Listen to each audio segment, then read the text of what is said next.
Summer is here, ladies and gentlemen, and the deals are aplenty. Hi, everyone. John Spano here for the Gear Radio Network to let you know that if you shop Amazon at all for anything, please consider using our link instead of using Amazon.com. Our link is shopgear.com. That's shopgere.com.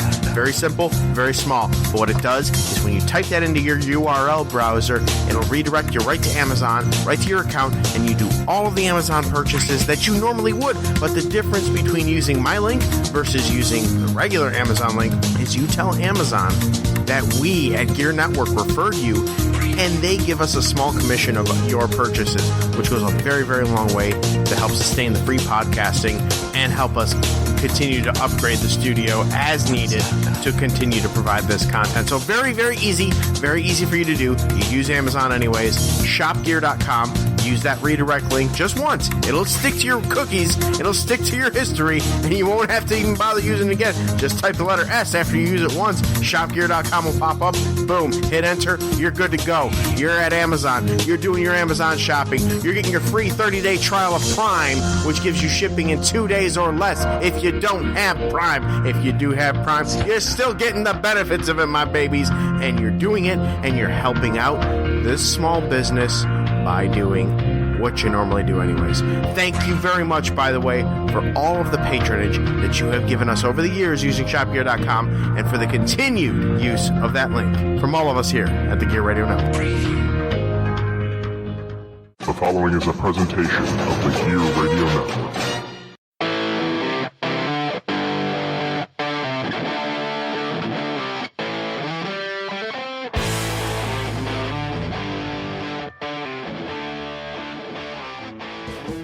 What's up, rock soldiers? This is Robby Vegas coming at you with another episode of All Bets Are Off. And today's episode is going to be different because today the person being interviewed is me. So I got my cousin Chazz Stanley here with me. He's going to be conducting the interview. He's been along for the ride with me my whole life through the music business, and he's been in the music business all along, still is, and a lifelong wrestling fan. Just breaking into the horror movie scene himself, so he knows where I'm at, he knows what to ask, and hopefully this is a good chance for you guys to learn a little bit about your host so that you know who you're listening to every single week. So before we jump into that, I do need you guys to check out Unchained Muscle. They are a sponsor of this show, and they make this possible, so make sure you check out unchainedmuscle.co.uk. Code RVegas20 saves you 20% at checkout for tank tops, shorts, men's, women's, and of course the mental health charity section, where everything you buy, a portion of that will be going to mental health charity. So please check them out. They make the show possible. So let's get Chazz in here, and we will start this interview. Robby, thanks for having me. Oh, man, thanks for agreeing to do this. This is going to be a lot of fun. Yeah, well, I know everything about you. I've known you for, how old are you now? 47 years? Yeah, 32. Okay, close enough. So I figure this would be a great opportunity for people to get to know you and to get to know me a little bit, because I'm going to force my way back on here quite a few times. Yeah, we got some cool segments coming up that we can get into later on after we do a little talking here. Well, why don't you let everybody know how it all started? Where did Rockstar Robby Vegas start? So I started playing guitar when I was 6. Super young age to start that because my dad's a guitar player, so he was always strumming on the acoustic, writing songs. And as soon as I was old enough to hold a guitar, he took me down to a local music shop. And I started taking lessons, and when I learned all I can learn from them, kind of went off on my own and started teaching myself the rest. And, of course, as you would know, my uncle gave me a bunch of his Kiss records, and the rest is history, because really, I mean, who didn't ever want to be Kiss? Like, I feel like every musician in the world wanted to be Kiss at some point. And that's something we both had in common, but it was also separately. Your uncle got you into Kiss. My brother got me into Kiss, and we were always hanging out, you know, as little guys, just listening to Kiss records and acting like we were in the band. Yeah. And we still do that today, but I don't know. You might want to edit that out. I I don't know if you want people. No, I'm going to leave it. But do you remember standing on the couch and in your mom's house watching Kiss Meets the Phantom of the Park? Air guitaring. I could quote that movie. Maybe not so much anymore, but I could quote that movie back in the day on the VHS. Kids, VHS was a thing that had tape in it. You put it in a VCR. It was before streaming. Don't worry about it. And you had to rewind.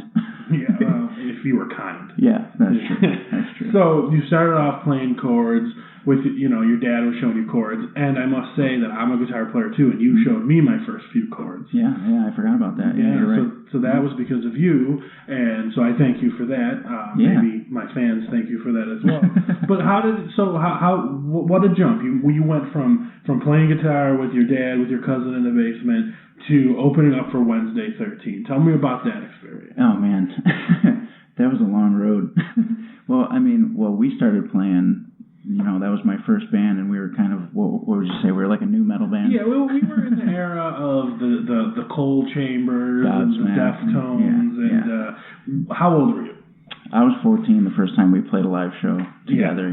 You were the baby, and I was just a year older than you, so I was pretty much a baby. Yeah. The other guys were closer to 18, I think. They were older than us, but we all had more experience than you. You were more of the seasoned musician because you were playing with your dad, but we were all drama kids. Right. So we were on stage, and then I remember we played at this big room, the room where I've seen Godsmack play before back then. Yeah. And you guys, everybody, I'm saying you guys because I was into it, but you guys were so scared. Yeah. You guys were so stiff. Yeah. I think I was pretty out there moving around. Well, you were ready. So, but that's 14 years old. Yeah. So it's a big shock. And to be honest, that really wasn't your scene. You didn't really like that music. Because what were you listening to at 14? Kiss, Poison, Motley Crue, Skid Row, Winger. Oh, so this was 1987. Yeah, right. Oh, no, it was 2002. Okay, sorry. So you're a little bit out of touch. No, you weren't. I was right with you. Yeah, you were. But I did have a little bit of that newer metal side at that point. Yeah. But that wasn't for us. No, it really wasn't. I mean, I had fun with it because I do love Godsmack and Dope and, all those bands that we were kind of emulating at the time. But I don't think that it just suited me. You know what I mean? It didn't suit you. You were, that's not what you wanted to do. And I don't even, honestly, if I'm thinking back, think you were even into Dope then. I think I got into them a little after. I think I got into Dope afterwards. Yeah, I was, as far as back then, though, I did really like Godsmack always, and we did a lot of their songs, of course. But, yeah, so it seemed like you didn't want to be in that band, and I was just in it to be in it. Yeah. Because you were my cousin, the other guys were like the cooler, older guys. Right. They're not now. They're not. I hope they're not listening to this. I hope they are. So it was just something to do. So then, do you remember the name of your next band?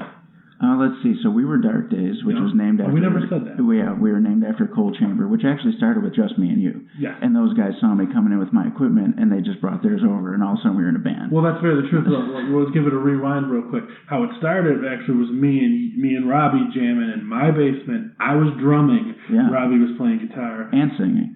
Yes, we were. I was singing, right? Or we each were kind of go back. Yeah. That's right. We were hanging them from the rafters. We were, because we were too poor to have mic stands because we were 14.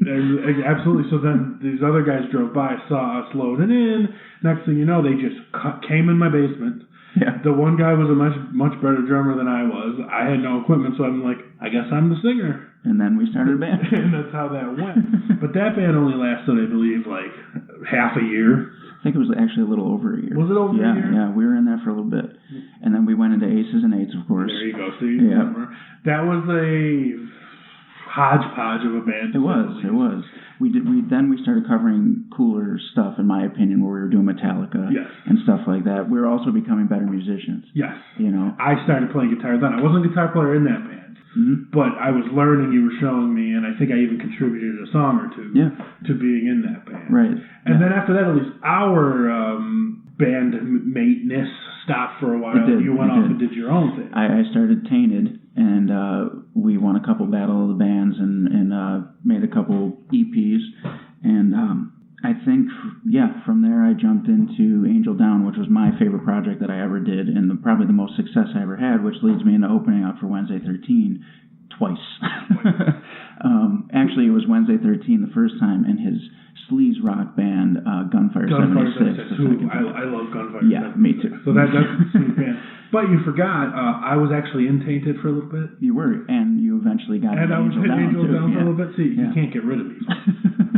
And now we play acoustic gigs every now and then together. Yeah, so that's just what it is. We're attached at the hip. But the coolest thing, though, was opening for Wednesday, because you know that I was a huge Wednesday fan since high school. Yeah. So I think I bought my first Wednesday 13 shirt when I was 15 or 16. Well, the funny thing from what I remember is I was a Slipknot fan. Yes. And then when the Murder Dolls happened and Stone Sour happened right about the same time, I was all in on the Murder Dolls. Yes. I loved them. I thought they were great. Mm-hmm. And then you loved them too. And I kind of just stayed with them, and they didn't release another album for like 9 years. Yeah, it was a long time. And you were always into Wednesday. Yes.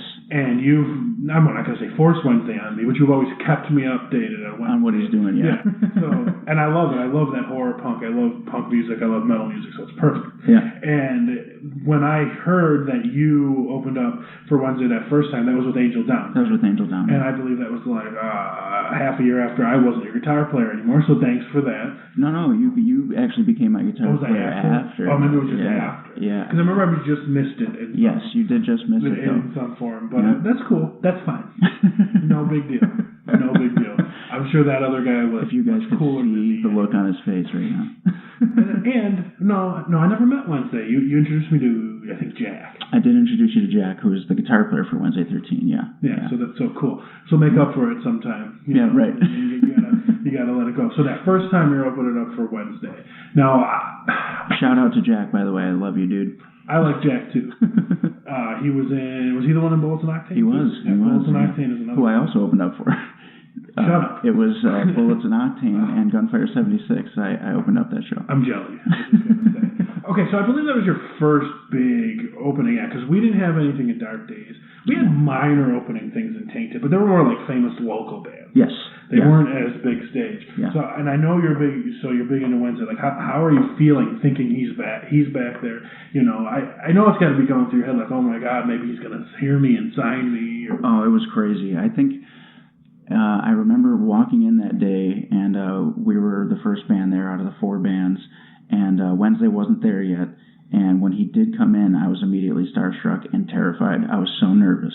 And I was also like 21. And 40 years ago. Yeah, right.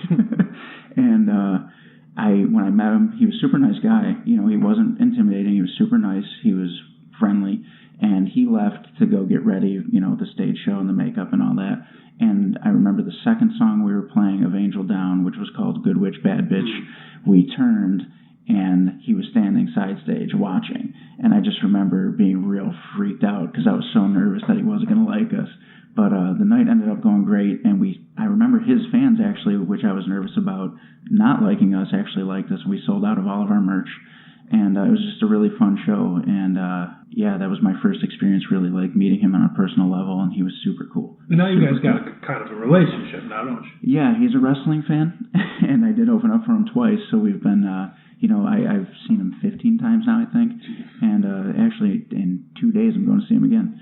And, I always keep in touch with him and talk to him and try and catch up with him after shows if possible when he's not super busy. But always keeping in touch with Jack. Jack's an awesome guy, great guitar player too. So yeah, that was a crazy experience. And then fast forward almost a year later, and I'm opening up for him again with Bullets and Octane and Gunfire 76.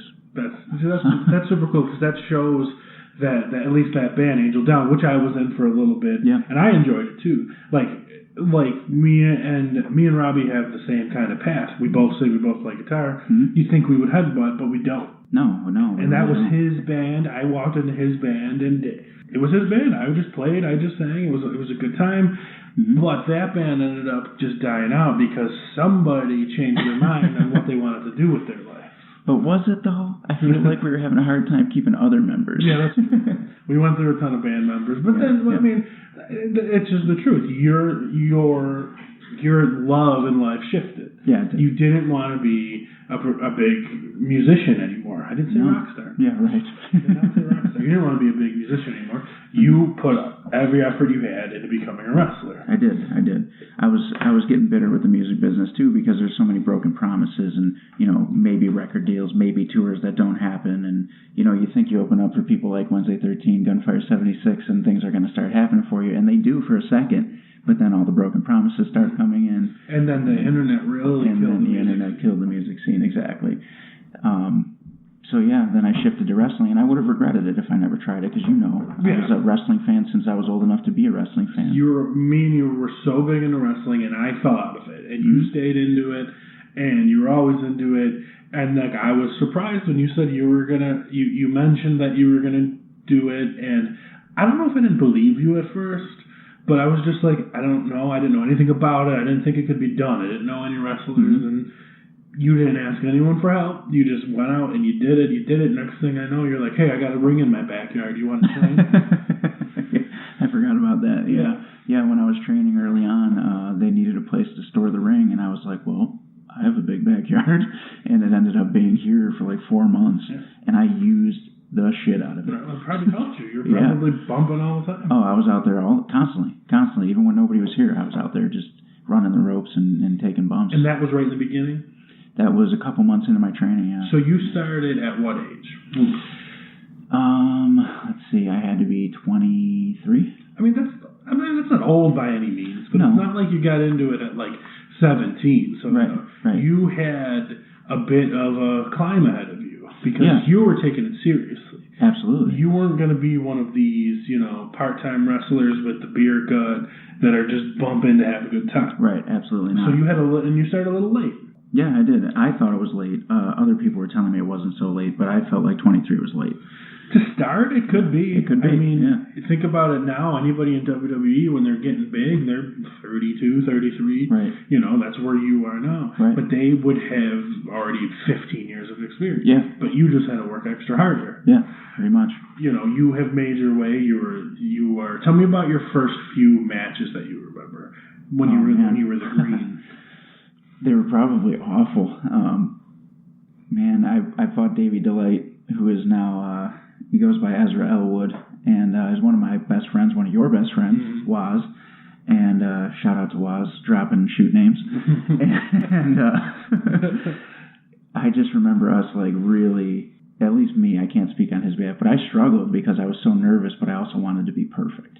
But I knew I wasn't going to be, but I had that standard set for myself. And it was just grasping how to put a match together and working on. Well, he was probably new too, right? Yeah, we broke in at the exact same time. So we were in the same training classes. They're throwing these two green rookies out there together. Yeah. Do you think that's a good way to do it? Looking back on it, no. No, probably not. Absolutely not. I think that the best way to learn is to be in there with people better than you, people who've been in there for a long time. Because I know when I first started grasping what was going on, I was wrestling guys who've been around for years. Cloudy, who I interviewed a few episodes ago, was one of the first guys to show me what it's really like to learn from somebody who's that good. He's got the Ring of Honor experience and kind of just pulled me aside and would give me little notes. Guys like Bill Collier always let me listen in. Tyson Dukes always let me listen in. These guys were gracious enough to say, all right, you're green, but I'm going to help you anyway. And that's where I really started to learn. Well, that's how it's got to be. And a lot of people hold the wrestling business like that. But, it's just in life. Yeah. You're not going to come in. You're not going to be the best at what you are right away. Yeah. You need to be, you need to be smart enough to learn from someone who's better. Yep. And hopefully find someone who's not as selfish that will teach you. Absolutely. It seems like you had that. I did. And Tyson, for anybody who is not familiar with the wrestling business, has been around for a long time. Tyson Dukes has worked with TNA. He currently still works with Impact, and he had, time in WWE for years, and the Cruiserweight Classic came around and they brought him back. So sitting under the learning tree with Tyson is a big deal. So he really helped me out early on. And I was fortunate enough to share the locker room with a lot of former WWE, ECW, WCW stars who would give advice. Sitting next to Rhino for a couple shows, sitting next to Stevie Richards, like those guys would talk to Colin me. Delaney. Colin Delaney, absolutely. The first time I wrestled Colin was a year ago, and I'm already coming up on my 8 years of having matches, and I just wrestled Colin a year ago. And, he was great. After the match, I went up to him like I feel everybody should and asked, what can I do different? What can I be better at? And, of course, he right away, he just had it boom, boom, boom. And do that, and you're going to be just fine. And he's just a great guy. A lot of time spent in WWE too. Yeah, I met him. He's a real nice guy. Isn't he? And of course, you've been to Pop Rock. Yeah, shout out to Pop Rock. It's a great little coffee shop that he has. Yeah. And I just saw him, last November, wrestling the dark match at the Ring of Honor show. Yeah. So he's still putting in his time. Absolutely. He's doing what he's got to do. So that's great to see. Now, you were telling me at the beginning of this part about how your first match you had the nerves, you want everything to be perfect. I will tell you that I just saw your match from 2 nights ago, and that has not changed. Yeah, that's very true. And waiting to be in the main event too is nerve-wracking. You're watching the card progress, and you're just waiting and waiting and waiting. And as that's happening, those pre-match jitters are just building, and they're building, and they're building, and you just want to have that great match. You want to have match of the night. And I feel like you should feel that way. You should have pressure on yourself if you're in the main event. Why shouldn't I feel like I should be having the best match on that show? But I also feel like everybody should feel like they're having the best match on that show. Because that show had great guys on it. Caden and Maximo, those guys are awesome. You know, like you see HC Loke is out there. You know, ECW, Ring of Honor, you know. The return of Marcus Midnight. Yes, of course. And you were also probably nervous because your opponent was like 100 pounds bigger than you. Yes, he was. Cyclone Jones.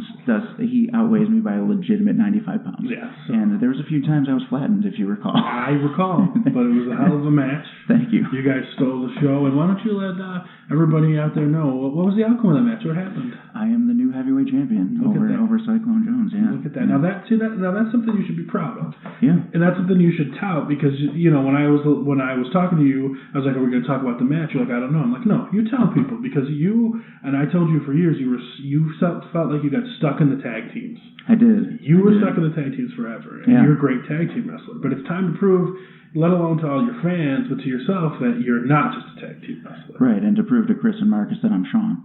No, there can only be one Sean. There can only be one Marty. So who's the other one? Lee Cassidy. Okay, fair enough. But you like him. I do. I like them all. You like him.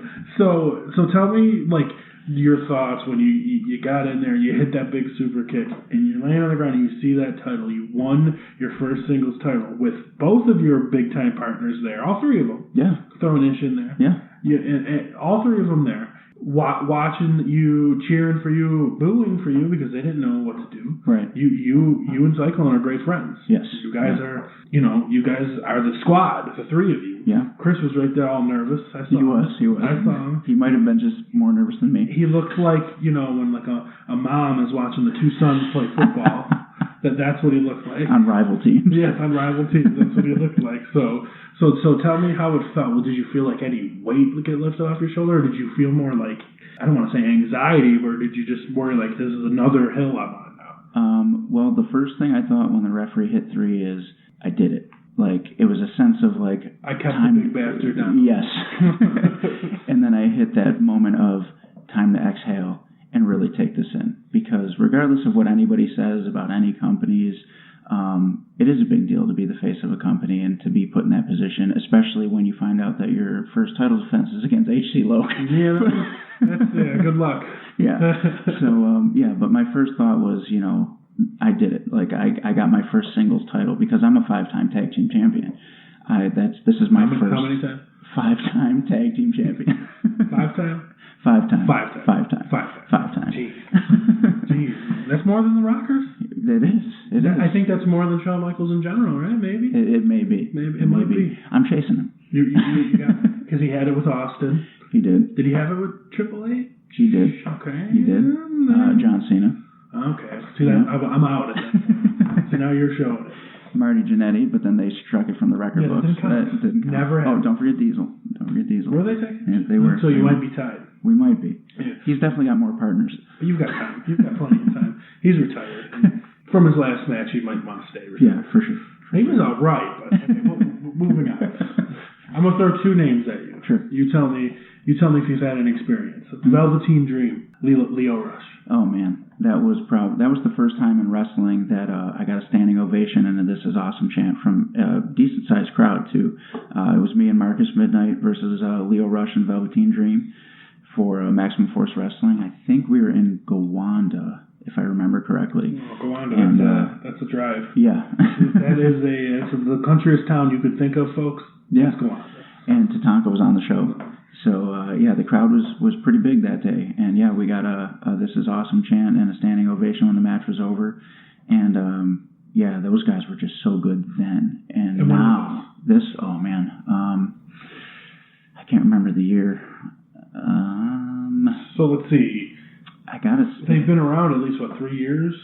In WWE, so maybe like 2013. 2013 is what I was going to say, somewhere around there. Because it was before Marcus had to retire because of injuries. Because of injuries, yeah. And then unretire. But and that was the tag team title match. Actually, we were the defending champions against them. Yeah. Did you guys win? We did. Oh, look at that! It's probably all because of Marcus. It was all because of Marcus. But when I did a quick plug here, when I did WWE Extra Work back in September, and I ran into Leo, we did talk about that, and it was just a cool experience to be standing in a WWE locker room talking to Leo Rush about the match that we had a few years ago. How much bigger are you than him?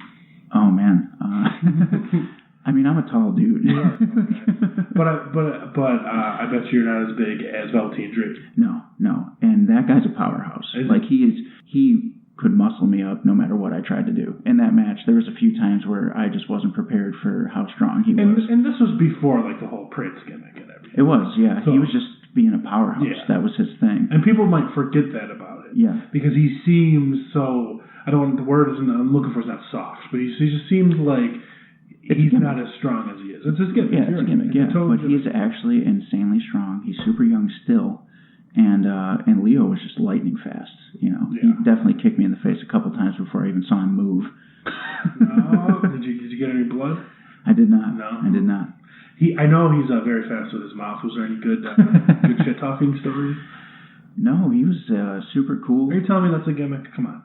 It might be. It might be, because I never had that experience. Even when I saw him in the WWE locker room, he wasn't like that with me. I'm not saying he's not like that with other people because I'm hearing stories, but I can't confirm or deny anything because I've never had those experiences. Well, not even the stories that I hear. Leo Rush, when he was on the main roster, was one of the most over people in the company, because when he came out, people legit lost their mind, booed, hated this guy. And that doesn't happen in wrestling today. Yeah. No, you're right. That does not happen in wrestling today. Yeah. And that was something they had lightning in a bottle. I mean, I think Bobby Lashley is like an amazing wrestler, but nobody ever cares.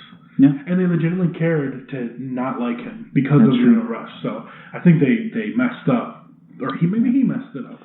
Maybe. I don't know the real story, but I do think he was money. I really do. And I'm not just saying that because I get along with the guy and that we work. I'm the one that said it. That's true. Yeah, I thought he was great. I thought he was a great fit. Yeah. And hopefully he can sort whatever it is he has to sort and get out. You mentioned you were at WWE. I was. Yeah. Give me that story. People want to hear that. We're talking. I think I remember it was Ray's fall. It was in the fall. It was. Yeah. I got the email to asked me to come down in August, and it was at the beginning of September. It was Columbus, Ohio, Detroit, Michigan for Raw and SmackDown. And you are living in? And I'm in Buffalo, New York. That's not close. That's not close at all. Not close. Either one of those are close. That, I believe, is 7 hours each way. It was 5.5 to Columbus, and then from Columbus, I think it was a little over 3 to Detroit, and then I shaved off a bunch of time by cutting through Canada from Detroit to get home. Yes. That's the way to go to Detroit. Yeah. So what I remember the most is, I don't remember if it was Raw or SmackDown, but somehow you got lucky that there was a certain wrestler there who was making his first appearance in a while. Yeah. One of the first people I saw was Shawn Michaels.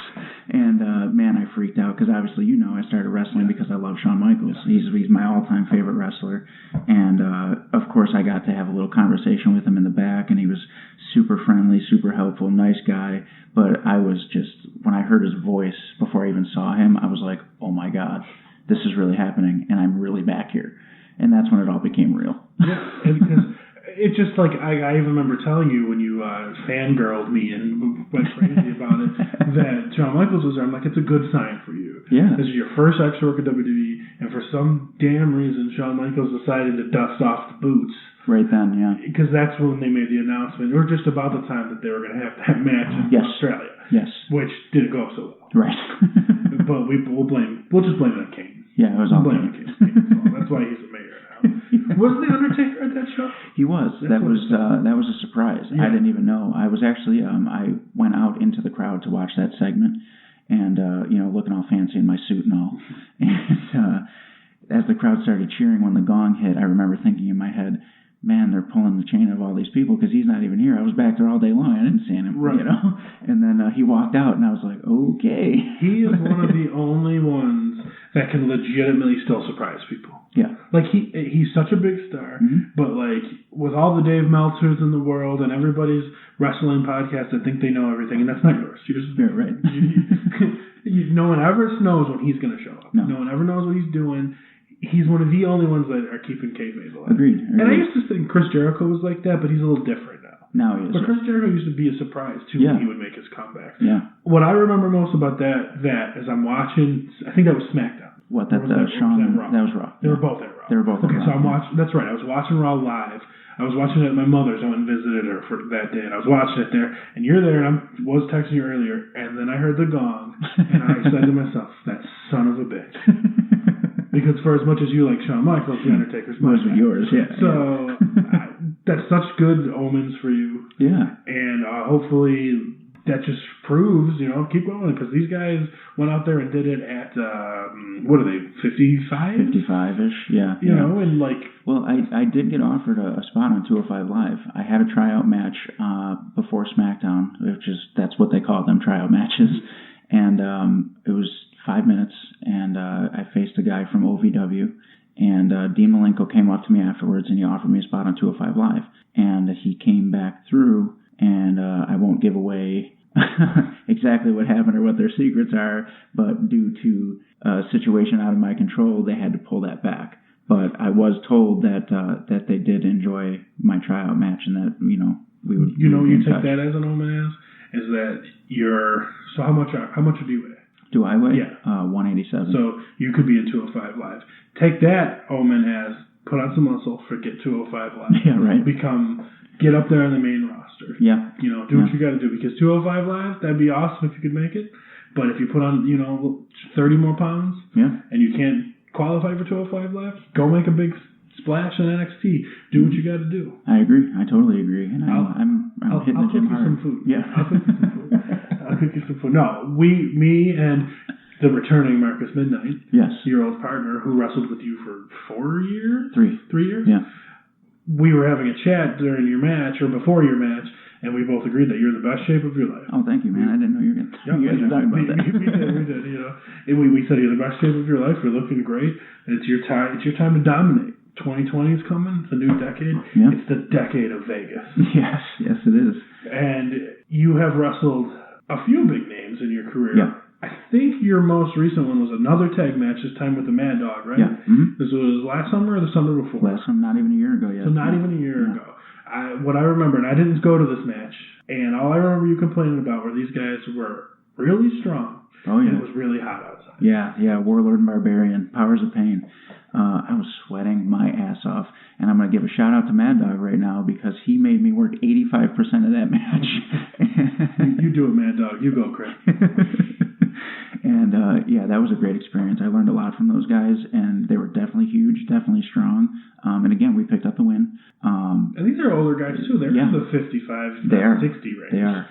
They might be older than Shawn. They have to be. Yeah, so they might even be in the 60s. And they were just full of knowledge, and they really took it to us, and you wouldn't have known their age had you watched, because Barbarian especially could still go, and that was just a great learning experience, and we really gave them the fight of our lives. I put my A++ game on for that one. These guys were in main event matches at WrestleMania. Oh yeah, title matches at WrestleMania. Yeah. This is 80s WrestleMania. Yeah. So when there wasn't as many matches and everything, so these guys were a big deal. Yeah, they were. These guys were just basically I was gonna say the heel Demolition, because the Demolition became babyface. They did become babyface. Yeah. So they were just a big bruising, and I think they're forgotten a lot.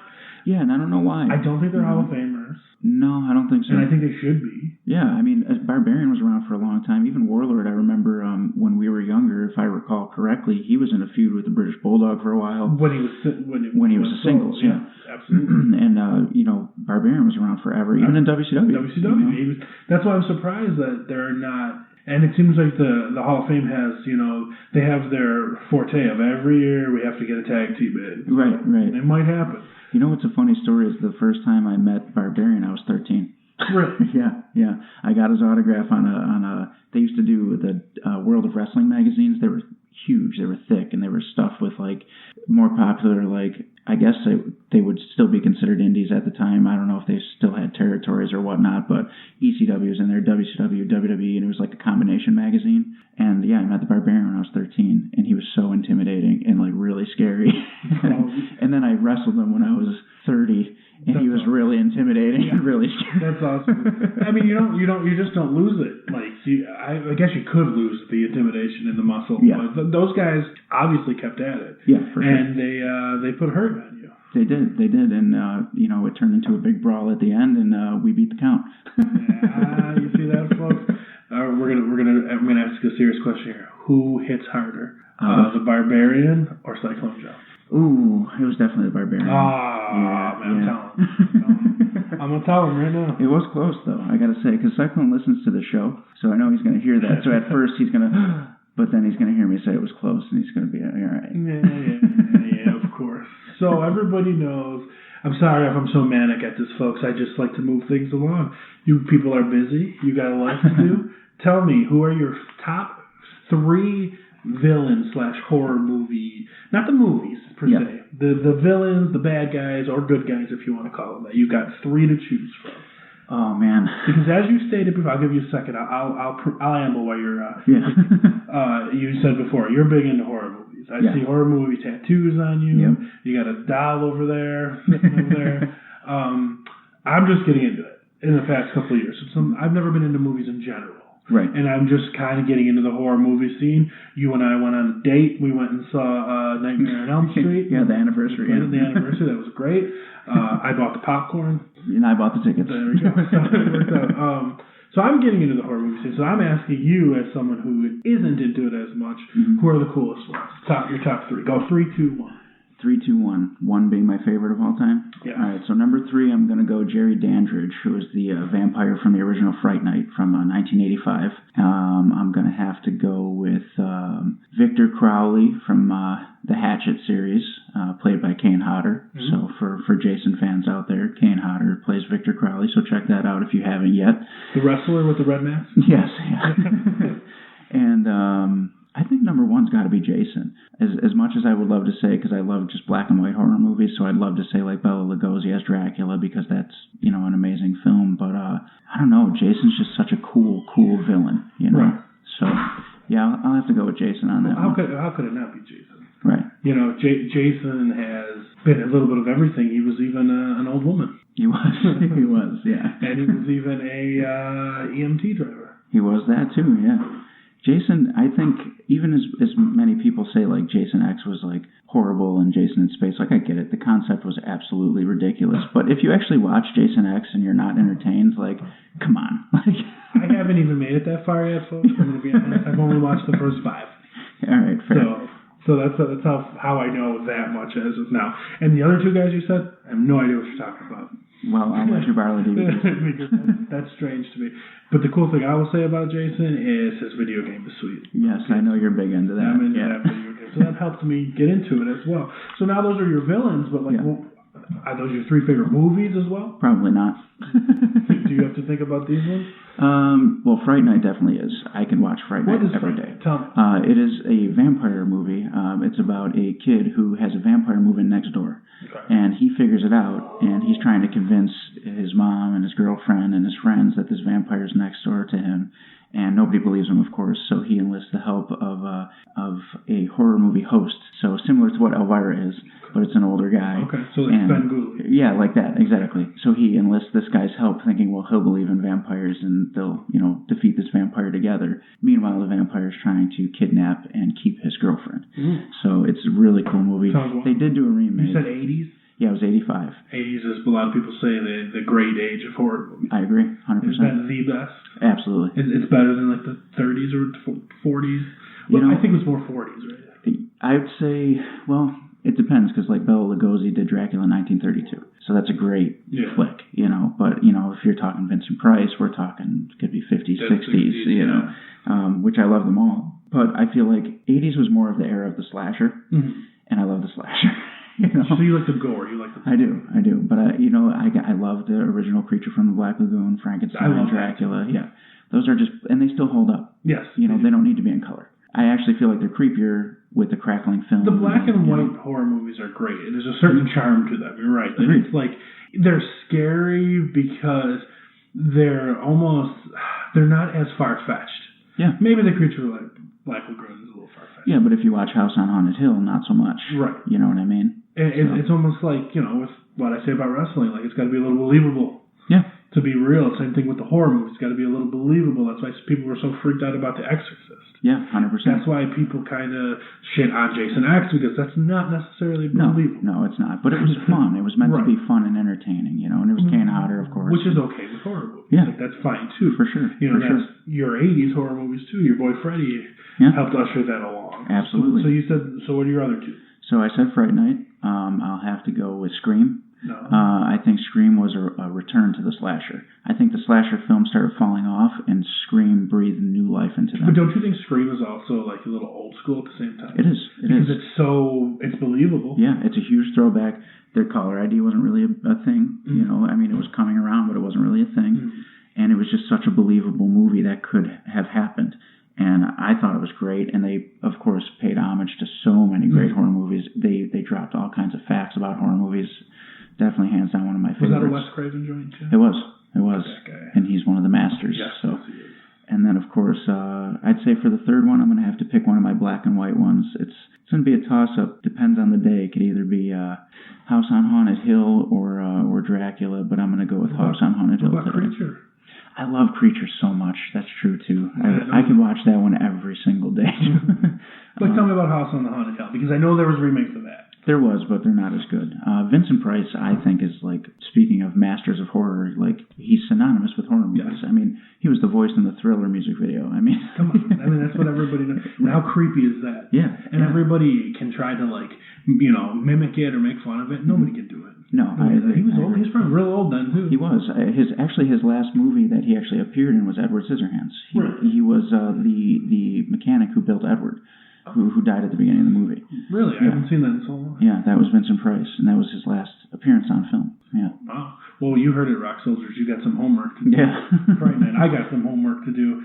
The reason we bring that up is because we might be doing some segments in the future where he makes me watch a horror movie. Yes, right? Yes. What we're going to do is Chazz, being the new horror movie person that he is, and myself, being the fanatic that I am, and Miss Maddie Vegas are going to be doing a segment on horror films, and she absolutely hates horror movies. Yes. So we're going to get 3 different takes on the same movie and present it to you guys, and then you can decide if you want to check out the movie. That's why I say, I hope she's not listening to this. You should be recording when you're watching the horror movie with her, so you can get all her screams and reactions and like put them in. Just edit them in, yeah. At this stage, it sounded like this. Yeah, I think that's what you should do. Don't tell her, I think. Okay, so we'll bring it back to music for a little bit here. Sorry I'm taking up so much of your time. Champ's got a busy day. What are you working on right now? I heard you're working on some new music. Yeah, I am releasing a new album this summer called, well, I guess I'll name drop it for the first time here for everybody. Breaking news. It's I'll Keep You Safe, You Keep Me Wild, and it's an acoustic album, or at least it started that way, but now I'm, throwing in bass and piano and things like that on some of the tracks. What do you mean you're throwing? It's 100% me. Nobody else is doing anything on this record. It's 10 tracks, 1 cover, 9 originals. Covers from Ran, who is the part of the duet Bourbon Crow with Wednesday 13. Oh, okay. So, I talked to him. He's a friend. Always comes back to Wednesday. Always comes back to Wednesday. And he allowed me to use one of his songs. And then the other 9 are all originals that I've written in the last year. So that should be out by, at the latest, August. And where can we find it? It's going to be on iTunes, Spotify, Amazon Music, Google Play, and I'll also be selling hard copies too for people who still like to buy CDs. I love to buy vinyl. Yeah, I'm not doing vinyl. Think about it sometimes. I'll do in like 10 years. I'll do a re-release on vinyl. Do you bring your? Would you bring your CDs to your wrestling? Yes, because actually fans have been asking me. So I'm going to be selling them with my wrestling shirts. I also have like magnets, pictures, DVDs. $10. Yeah. Can't beat that. $1 a song. $1 a song, yeah. So you'll have it your whole life. You should buy it, people. Give him a listen. The man's got plenty of talent, as you already know, or you wouldn't be listening to this. And this year, playing the VIP tent for the Kiss Farewell, so full circle. Look at that. Full circle. Was that your first concert? It was. I was 8. You were 8. It was my first concert, too. We didn't go together to that one. But we both went. I was 10, and look at it. It changed our lives forever. And it was the original members of Kiss. It was. It was right at the arena in Buffalo. Mm-hmm. Tons of people. I remember the big Kiss blow-up things in the front of the building. I wanted to steal them. Yep. So the question I have to you about wrestling is H.C. Lowe. He's going to whip that ass, huh? Oh, my God. This match is going to be really cool, really fun. I'm looking forward to it, and it sounds weird, but I don't mind taking an ass whooping, because if I could take an ass whooping and keep coming, what does that say about me? Yeah, you know what I mean. It shows that you have that tenacity. Yeah, I just saw him. He's a pretty big dude. Oh yeah. Like Cyclone's a big dude, but this guy's arms look a little bigger. Yeah. Loke is in phenomenal shape. Phenomenal shape. And I'm sure he's looking forward to showing me how good of shape he's in. I do believe the promo that I watched this morning that he cut on me, he said it would be impossible for me to beat him. Those are big words. Yeah, but I'm gonna say that all things are possible through him who gives me strength. So it's not happening. Well, you heard that. You heard it here first, folks. Watch out, H.C. Lowe. That's it. Watch out. Cutting promos out. All right, I got a few more questions for you, so people to get to know you. Okay, so we talked about your top 3 movie villains. Mm-hmm. I think the heel in wrestling is one of the best things in the world, and I think it's one of the most underutilized and forgotten things in the world. Yeah. So I'm going to ask the same question about who are your top 3 heels of all time. 3, 2, 1. And I'm going to put in another addendum right now. Who are some of the best heels in the business today? Okay, on any scale or just WWE? Like who do you? Yeah, any scale doesn't matter. Who can actually do it in your opinion? You're the wrestler. I'm just a fan. I've never taken a bump in my life, and you've tried to have to take bumps, and I'm just afraid. Yeah. So I just wondering how we'll debate. Well, we'll talk about the heels together. But your top 3, give me them of all time. 3 top 3. I'm going to say Jake the Snake, Mr. Perfect, and. Last one's going to be tough because now I got a bunch running through my head. I automatically go back to when Bret Hart was a heel in the United States and a face in Canada. So I'm probably going to say Bret Hart because that's when I was really impressionable, and that was like that was the biggest time of wrestling, which just before the biggest. Yeah. But we didn't just get into it because it was cool, folks. We were already there. We were there. We watched it go there. We did it before. It was cool. But I just thought that was a really cool concept. And for that reason, I think Bret pulled it off perfectly. But if you think about it, though, was he really a heel? Meaning he was only heel to one country. That's true, yeah. Everybody else loved him. So that's what was the cool dynamic. It was a cool dynamic, yeah, but I guess that wouldn't make him, like, number 1 heel. Well, Ted DiBiase, I don't ever remember him being anything but heel, so I'm going to just go with Ted DiBiase. Ted DiBiase, that's my guy. The reason I say Ted DiBiase, I always have this argument. A lot of people like to say the great Roddy Piper. Mm-hmm. And that's a great pick, too. But the reason I think it's Ted DiBiase is because he was always a heel. That's true. 100% of the time. Piper had his good guy run. Mm-hmm. All the guys you mentioned had their good guy run. Yeah. Never Ted DiBiase. You know who, this isn't the same thing because he flopped from heel and face a lot, but Edge was really good. Yeah, Edge was really good. Yes, Edge was good. When he started doing the rated R and being heel, I think that was some of the best heel work I've ever seen. And that was in the era of the heels and faces didn't really matter anymore. Yeah. Because people would say there was the era of the cool heels. Mm-hmm. Stone Cold. The Stone Cold, NWO. The Rock. And then it just seems like the heels just disappeared off the face of the earth. Yeah. I mean, I kind of feel like the internet almost killed wrestling. The internet or the internet fans? Yeah. Well, that's some of them. Like, I'm not trying to shit talk on wrestling fans because I'm a wrestling fan. Yeah. But some of them just kill it. And it's just like heels today are hard to come by. I feel like true heels. We were talking about Leo Rush earlier. Yeah. He actually had that heel reaction. Matt Taven. Love Matt Taven. Yeah, and nicest guy ever. Recently came to an Upstate Pro show and hung out and watched our show just because they were in town in Buffalo Friday, and then I think they had a day off when our show was, and then Toronto the following day, so they came to our show. It was Taven and Kenny King and Dalton Castle, and it was just really cool. They were all super friendly, awesome guys. And then, of course, fast forward to me and you meet Matt Taven. Yep. And he remembers, and he's a cool guy. He remembered. He was talking to you about that show, I remember. And then he I remember I bought an autograph from Matt Taven. I'm a big Matt Taven fan. Mm-hmm. And I told him, and I asked him for an autograph. He signed one for me, and then he signed me a second one for my business for free. So he's a super cool guy, but not on screen. Right.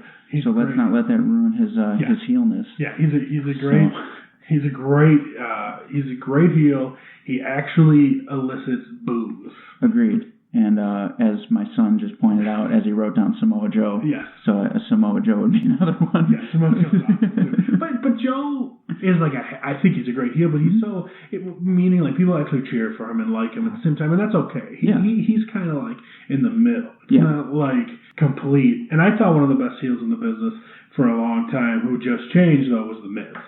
Agreed.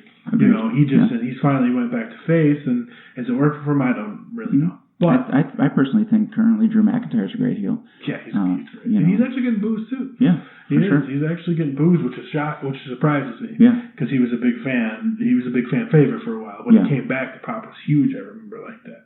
Yeah, I thought Dolph Ziggler did a really good job of being a heel and still does. Yes, he's a better Dolph Ziggler can do anything. Yeah, I just feel he's a better heel. That's even his Twitter name. It is, isn't it? Yeah.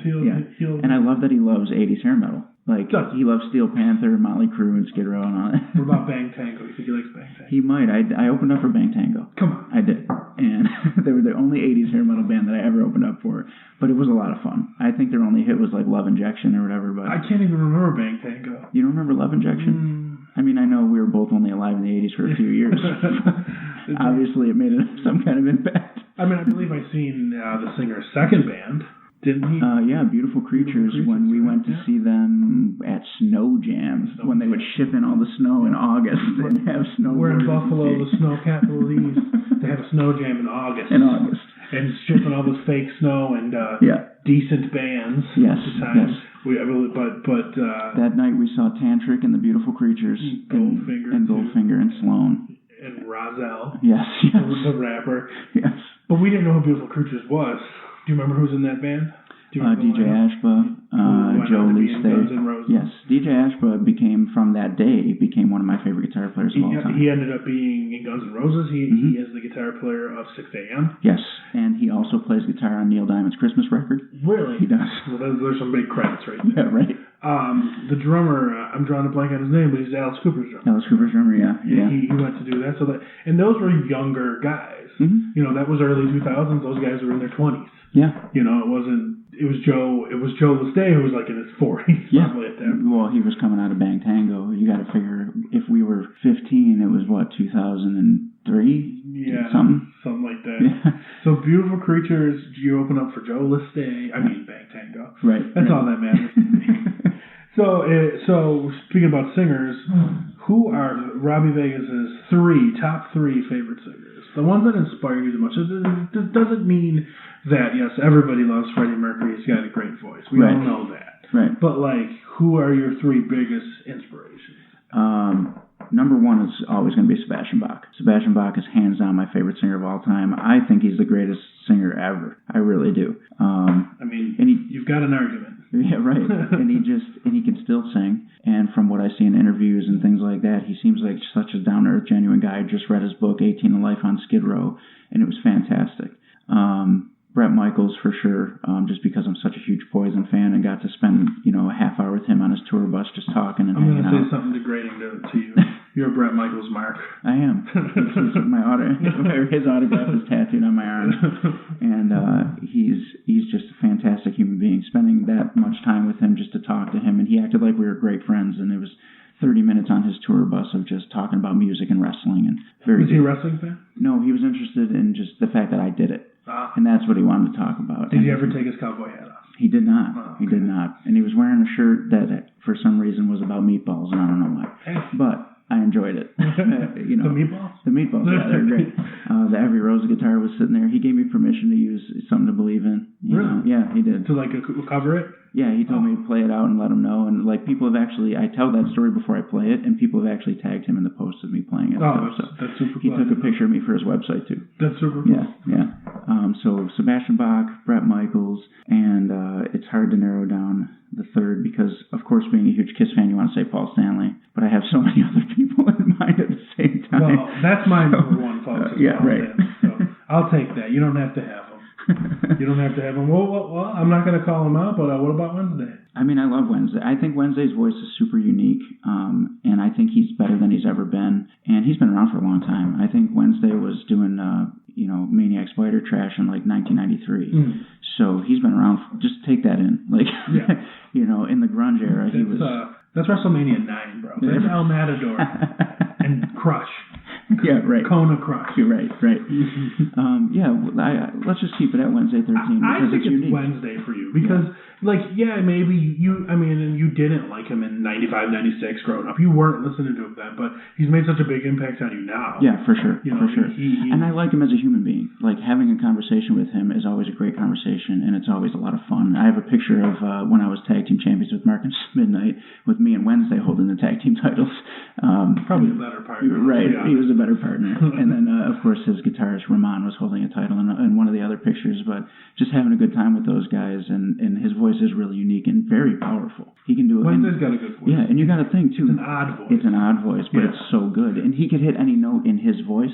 But then if you think about it, if you listen to Bourbon Crow, which is his country act, he can sing. Yeah. And then you listen to Gunfire 76, and he can sing. Yeah. Wednesday's very underrated. Like, just in general. Mm-hmm. I don't even mean just as a singer. Just his whole shtick. Yeah. He is, in my opinion, and this is me, this is not sanctioned by Robby Vegas, Wednesday is better than Rob Zombie, and he should for sure. He should be that big, and he should be the one that's the touring, horror show guy, not Rob Zombie. I'm not a Rob Zombie guy, so maybe I'm being a hater right now. But I totally agree. I think that Wednesday's more creative. I think his lyrics and his music are more creative. I think that his band is more talented. I enjoy his stage show in the way that he looks, the way that he works, and he changes it. For somebody that tours so much, you're going to see a different show. You're going to see different costumes and outfits and changes and hairstyles and all of that stuff. And I don't know. I just can't say enough good things about the guy. I honestly feel like he's a musical genius, and that's with all the projects that he's done, from Frankenstein Drag Queens, Maniac Spider Trash, Wednesday 13, The Murder Dolls, Gunfire, Bourbon Crow. They're all different. I mean, that's crazy. Yeah. He's you know what he is, and he's going to appreciate this. He's the Ric Flair. He is the Ric Flair. He's got so many factions. He knows what he's got to do, and I know he'll appreciate me saying that. Yeah. Well, thank everyone for tuning into the Wednesday 13 podcast. Yes. Welcome to Spook Show, the Wednesday 13 podcast. Well, we'll just give you the last couple of questions here. We got 3 more for you, keeping with our top 3 theme. Yes. We'll do a music and then 2 wrestling at the end. How about that? Yeah. So we talked about your 3 favorite singers. Mm-hmm. What about your guitar players? Who are you guys? Bruce Kulick. Bruce Kulick, which I believe is in the Vault, isn't it? Yes, I just interviewed him a couple episodes ago. Huge career that he had with Michael Bolton, Meatloaf, of course, 12 years in Kiss, and currently Grand Funk Railroad, but also union with guys from Rat and Motley Crue. Yeah, that's a very underrated album. Agreed. Now, I met Bruce Kulick personally. You didn't. No, I did not. I met him personally. Super nice guy. It was one of those conventions where you had to buy, I met Ace Frehley as well. You had to spend $60, you got a ticket, you get to meet Ace, get an autograph, same thing for Bruce, right? Yep. And I was like, whatever, I'll do it, I like them both. But next thing you know, and some people were mad about this, but I thought it was cool, Bruce sets up a table just in the room with all the common folk, and is just sitting there to shake hands and sign autographs, and just do it on his own. Yeah. He still honored all that $60 commitment that he signed up for, but he didn't have to do that. Yeah, he sat there, he pulled up a chair right next to his brother Bob, and he was a super easygoing guy. He was happy to be there. He rushed in. He signed any autograph. I got him to sign Carnival of Souls, which is a very underrated Kiss album, folks. Oh, for sure. I actually said that to him in the. I believe you did. Yeah. He was a nice guy. He kills it on that album. And he sings on it. And he does sing on it. Yeah. I think he's great. I think he's one of the most underrated guitar players ever, because he was in the forgotten era of Kiss. Yes. He really was, unfortunately. And Chris Jericho will agree with us, probably. Oh, for sure. Bruce actually asked me if I knew Chris when he found out I was a wrestler. Yeah. And your answer was, no, not yet. Yeah, not yet. Not personally. It's going to happen when Chris gets you on his podcast, right? Yeah, absolutely. I mean, Talk is Jericho did retweet the Bruce Kulick interview. That was awesome. I had a moment for that. I thought that was great. So you got Bruce. I'm going to throw one out there in your top 3 still. What about Ace? No. Ooh. No. If I'm going to pick a top 3, Ace just he comes to mind right away because obviously being a kid. You're going to piss all these Kiss fans. I know. All the Kiss fans want the original 4. Yes, they're going to lay into. But, Ace was my first favorite guitar player ever. Right, I grew up on the Beatles and Kiss. Those are my first records. And yes, I said records because I had vinyl and not the remake of vinyl. I had original vinyl. And I opened up the Kiss Alive 1 album, and Ace just jumped off the page at me. Like, I knew I was going to be a guitar player because of Ace, And I still love Ace, and he's always going to be somebody I have a special place for. But as I get older and I'm like listening to all different kinds of things, it just kind of expanded a little bit for me. He's still in my top 5. Yeah. But if you're asking me for a top 3, he's going to be 4 or 5. Well, I got to drop some knowledge on people about Ace. I saw him at that same convention. He is terrible now. Really? Dude, he That's sad because I love him. Like terrible. I love him too. I've seen Kiss 22 times. He's not as... I don't know. He said he was sick the time I saw him. What happened at that gig is that he reunited with Fraley's Comet. And they played like the first 3 songs from their album. And it was cool, but man, he was not good. And I'm not even talking about his singing. His guitar playing was off and sloppy. And I gave him the benefit of the doubt because he said he was sick. I checked out a video from like months later. Not so good. Really? And that's the reason I think that he's not in Kiss, because he just really can't do it anymore. That actually makes me sad because I do love Ace. With the Spaceman, I was Ace for 5 Halloweens, I think. Yeah. I was right next to you. Yeah, you were. You were either Gene or Paul. I was usually Gene, even though Paul's my favorite. Right. Gene's just cooler. Come on. Right. No. I did Gene once too. But I did Ace 5 times. I really did. I love Ace.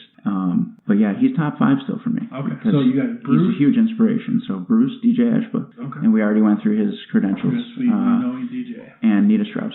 Nita Strauss? Yeah. Now, is she 1 or is she 3? She's 3. Okay, so Bruce is 1. Bruce is 1. Yeah. Bruce is 1. Nita is somebody I believe you met recently. I did. I met her 2 or 3 weeks ago, and she was super nice, crazy friendly. We talked wrestling, of course. Yeah, she had something to do with WWE. Yeah, she played Shinsuke to the ring, and she did some other stuff for him too. But we did talk about my WWE extra work and stuff, and she was talking about wrestling, and I wanted to talk to her about music and her guitars, and she's got a signature series Ibanez now that you can get a Guitar Center. Really? Yeah, and that's of course, what you have, right? I do play Ibanez. Yeah. Did you tell her that? I did not. I did not. But she plays an Alice Cooper too, which a lot of people, I don't know if people know that, maybe they do now. But the first time I saw her play was with Alice at Darien Lake for the Motley Crue farewell, so that had to be 3-4 years ago. And that was a killer show. She killed. It won me over right there. Yeah. And then seeing her at a more intimate venue like Buffalo Ironworks was just mind-blowing. And this was just her solo. Yeah, and it was all instrumental besides one song they did, 18 by Alice Cooper, and her keyboardist, Kat Scarlett, sang that one. It was really good. Nice. Really good. So yeah, that was a crazy experience. She's super nice. And her boyfriend, who is her drummer, Josh, is a savage on the drums. Yeah. Well, she also, I believe, played at the Women's Evolution. She did. That's right. It was her and Lizzie Hale. That's right. Who also puts on a killer show, who I've seen a couple times. Great. I don't play Ibanez anymore, by the way. Well, no? No, a special somebody bought me a hummingbird. Your electric. Your electric. Oh, my electric? Right. I have, I still have the Ibanez. Yes, I meant electric. This is a rock show. Okay, we're on a rock show right now. Oh, okay. Talk about your acoustic. Well, I'm still plugging the hummingbird because I love it. Yeah, it's a cool guitar. It is, isn't it? Who bought you that? The special lady. Special lady got it for you?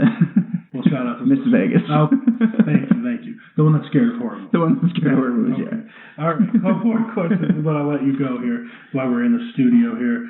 We're just going to end it with a couple wrestling questions. Can you pick me your top 3 WrestleMania matches?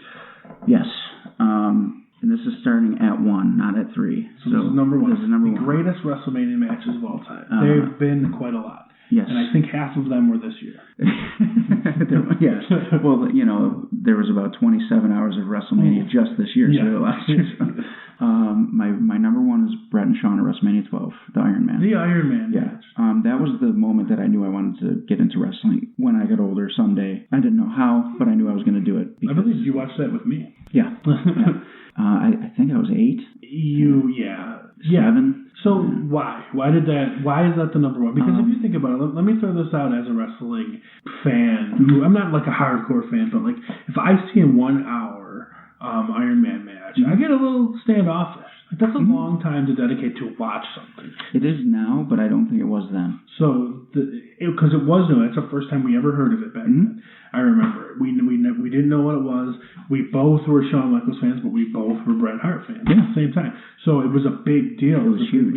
And a lot of people are going to look back to that the business then sucked. Well, that's not their fault. Right. And that match does prove it. It's not their fault business sucked. It was just down in general. Yeah, and that match, I think, still stands the test of time. Like, I could watch it right now. I don't get bored. I don't want to start texting or, whatever. Honestly, I watched it recently, and I'm not the wrestler. You're the wrestler. It didn't feel like an hour-long match. No. It went by quick. It actually, no, wait, hour and 5 minutes? Yes. Something like that. Something like that. Or hour and 3 minutes. I think it was 63 minutes, yeah. So it didn't feel that bad. No. It felt like 45-minute match. Yeah. So that's the one. That is number one with the whole hour. And imagine if they had an Iron Man match at this year's WrestleMania. Yeah. I don't think wrestling fans can sit through something like that, especially the way that Bret and Shawn did that. It was just very paced and it was just perfect. Well, there's a certain form of wrestling fans that can, but not a lot of them nowadays. Because I don't know if you do this, but a couple months ago, Matt Taven and Jay Lethal had an Iron Man match. Yeah. So that was a big match, and Matt Taven hung with the boy, but didn't win the championship yet. Right. He got it. As we know, that changed.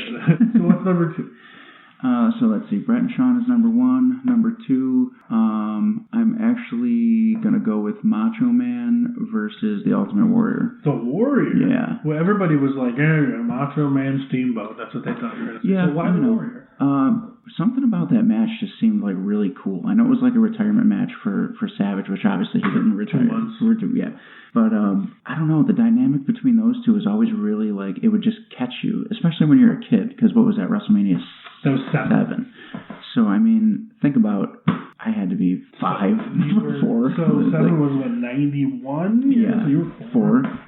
But for some reason, like, I remember loving Macho Man and Ultimate Warrior. And then when I got older and rewatched that, and, I bought all the VHSs when they started releasing the box sets of the WrestleManias, and I would rewatch that one the most because something about the dynamic between those two just worked so well. And it was just a good story, right? And then at the end with Macho and Miss Elizabeth, like, just bringing it all together. I don't know, it was my version of like the first time I was like, oh, that's a WrestleMania moment when I looked back on it. Right.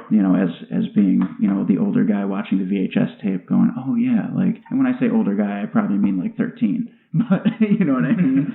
But you know what I'm saying though? Because like when you first see it and you're like really young, it's just two cool characters. Right. But then when you go back and watch it, the story still keeps you locked in. I'm very surprised that surprised me coming from you. Just because if anyone's going to say a Macho Man match, it's usually Steamboat. Or if anyone's going to say a Warrior match, it's usually Hogan. Right. So, and that was a great, all of those matches were great. Yeah, for sure. And an underrated match as well was Hogan and Chazz. Yeah, that was for sure. a great match. For sure.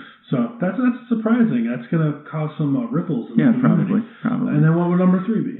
Michaels and Jericho. Michaels and Jericho? Yeah. Was it 19? 19, yeah. WrestleMania 19? Well, wow. I thought that was a great match. You're not just kissing ass to try to get on top of Jericho. A little. Okay. I thought it was a great match, super well done. I loved the finish when you think that Jericho, he's pouting and crying, and then of course he still turns on Michaels. Right. But like you thought it was just going to be that moment of mutual respect, and of course then Jericho is still Jericho. And I don't know, I think that just tied it all together as being like so perfectly placed. So that's 2 Shawn Michaels matches in your top 3. You're a mark. Yeah, I know. You are a Shawn Michaels mark. I was going to go with the Taker match actually. That's mine. Yeah. The first one. Yeah. Both of them. They're both so good. Yeah. The Shawn Michaels Undertaker matches. matches. It was between one of those and the Jericho one. Those are my personal favorite, and a big shout out to Shawn Michaels, Ric Flair. Oh, for sure. Shawn Michaels, Ric Flair. Yeah. I was in the crowd for that. Yeah, that's right. So I was watching that match, and I wasn't even watching wrestling then. But I know who doesn't know Shawn Michaels, who doesn't know Ric Flair. Right. So seeing that match, dude, I had tears in my eyes. Yeah. 24-year-old man crying, or 22-year-old man crying like a baby for that match. Yeah. So those are in my top 2. And then even though you gave most of it away right now, why don't we just end your podcast with who are your 3 favorite wrestlers of all time? Of all time, Shawn Michaels is number 1. Really? Yep. I'm gonna have to say Marty Jannetty. Yeah, and Leif Cassidy. Marty. Yeah, Marcus Midnight's number one. So definitely Sean. I'm going to have to stick with my wheelhouse from my younger years and go with Brett. And I'm going to have to go with Edge. Edge, yeah. Edge was a bit of felt like a throwback guy. Yeah. During his time. It felt like if he was 10 years older, he could have been right in there with Sean and Brett.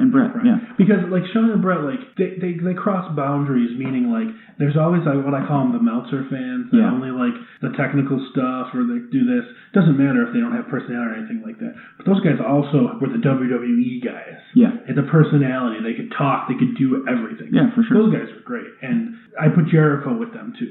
I was going to say honorable mentions to Jericho and Jeff Hardy, but those are, Yeah, so for me, even though it's not my podcast, it's obviously The Undertaker. Right. Chris Jericho. And Sid. I was a big Sid guy. I was a Sid guy, but he didn't make it because he had to go play softball. Yeah. I gotta go with Ric Flair, man. Yeah. And I was not a WCW guy. My love for Ric Flair came in not in his later years, but just being able to go back and watch. Yeah. And the WWE Network is great for that, for me. Yeah. To be able to just catch up on him. I mean, I just don't think you could get much better than Ric Flair. Like, what a legend. And contrary to many people's beliefs, I'm a big fan of his daughter as well. Are you really? Yeah, I like her. I think she's awesome. Yeah, I do too. I mean, I think that she's leading the charge. That's for sure. She definitely is, and that's the reason that people dislike her. Yeah. Is because she's, I almost said she's the man. I would have got in trouble there. I would have got in trouble there. Don't do that. I almost got in trouble there. But she's their ticket. Yeah.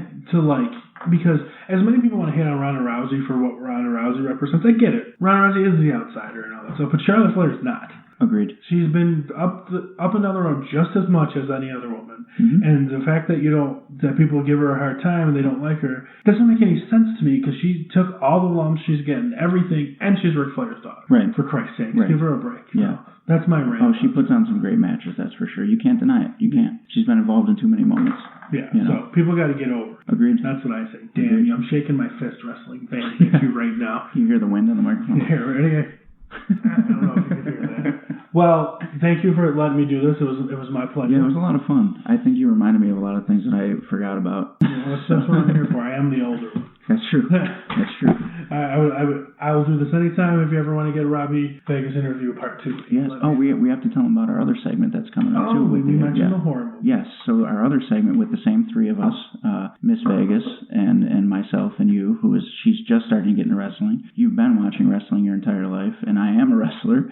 We are going to take classic matches and watch them together and dissect them and talk about what we saw, what we liked, and what we thought of these matches. Should we decide the first match live on air? We can. I got an easy one. Do it. Hell in the Cell. Taker. Done. You didn't let me finish. Taker and who? Taker and Foley. I already knew. It's got to be. I already knew. I think that's a great one. Especially for somebody who's never seen it before. Yeah. You know. I've seen it. Right. I've seen it, but I actually haven't watched it in years. Yeah. So to rewatch it would be cool. But for her, not knowing what's coming. Never even seen a clip. Got to have the sound up because back out. Yeah. Broken in half. You got to leave that in there. Yeah, for sure. So that's going to be our first homework. That doesn't mean it'll be on next week's show, but that's going to be our first homework. Yeah, I think so too. Probably in a few weeks we'll work something out. I'm done. All right, cool, man. Well, let's wrap this thing up and let these listeners go because this has been my longest episode. Yeah, I'm sorry. I'm a talker. So am I.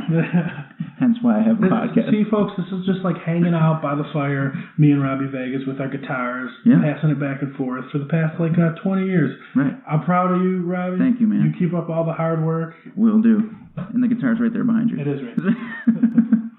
All right, Rock Soldiers. Well, thank you for listening in on that very special interview. I hope you enjoyed it. I hope you learned a little something about me, about us. You're going to be hearing from both of us on this podcast. And now you know a little bit about your host. And as always, please check out Insane Labs. I will have a link in the description of the bio. And use code RVegas30 to save 50%. You have no reason not to try these if you're a wrestler, if you love working out, you're keeping in shape. Maybe you just want some vitamins. Whatever the case may be, I've never looked better or felt better, so I'm told. So let's check those out and support the people that support us and keep this podcast possible. Thanks, guys.